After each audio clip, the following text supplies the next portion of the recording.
আপনি দেখছেন news now, আমরা জানি কোনটা খবর।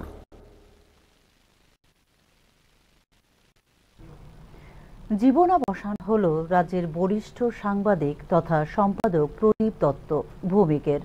রবিবার বিকেল ৩:৪৫ নাগাদ দিল্লির এইমস হাসপাতালে শেষ নিঃশ্বাস ত্যাগ করেন তিনি।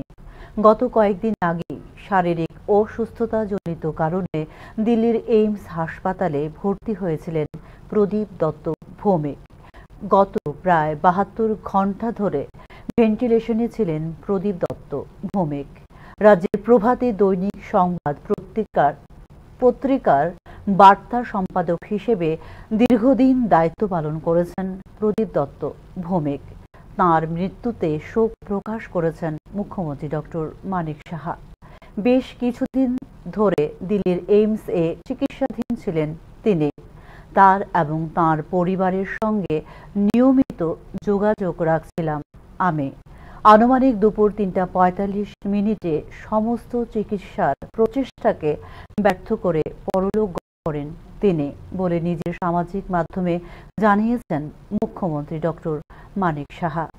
এই অসময়ে তাঁর প্রয়াণ সংবাদে আমরা গভীরভাবে মর্মাহত বলেও প্রতিক্রিয়া জানিয়েছেন মুখ্যমন্ত্রী ডক্টর মানিক সাহা।